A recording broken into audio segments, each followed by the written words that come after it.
আমার মাথায় এই যেই পোকাটা এটা ঘুরপাক খাচ্ছিল। তো এই পোকা ঘুরপাক খেতে খেতে আম্মু যেটা বললো যদিও আমি এটা বলতে চাই নাই, বাট সেদিন আম্মুর সাথে আমার একটু মনোমালিন্য, সো আমি কারোর সাথে কোনো কথা বলছিলাম না।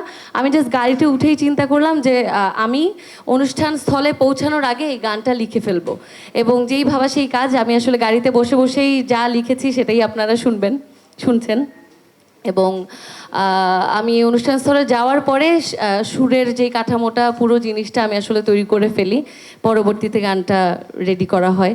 এবং গানটা রেডি করার পর আমার কাছে মনে হয়েছে যে একটা জায়গা ডিমান্ড করে, যেখানে আমি যেহেতু নোয়াখাইলা মায়াকে রিপ্রেজেন্ট করতেছি, সো এরকম একটা অপোজিট কিছু একটা ডিমান্ড করে আমার মনে হচ্ছিল। সেই জায়গা থেকে আসলে ব্ল্যাক জ্যাং আমাদের সঙ্গে যুক্ত হয়েছে এবং সে ঢাকাইয়া পোলাদেরকে রিপ্রেজেন্ট করছে।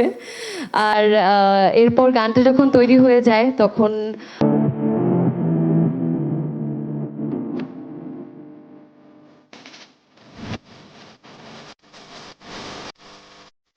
জুয়েল ভাইকে আমি বললাম যে আমরা এরকম একটা কাজ করেছি, সো আমরা আগাতে চাই, সামনে একটা মিউজিক ভিডিও রিলিজ করতে চাই। আমি এটা হয়তো নতুন কিছু হবে, কারণ কেউ হয়তো এক্সপেক্ট করবে না যে নোয়াখালীর আঞ্চলিক ভাষায় আমরা একটা গান করব, বাট সেটা করেই ফেললাম। এবং মিউজিক ভিডিও ডিরেকশন দিয়েছেন নাসির মুরসালিন স্বাক্ষর ভাই, এবং স্বাক্ষর ভাইয়ের সাথে কাজ করার অভিজ্ঞতাটাও খুবই অসাধারণ।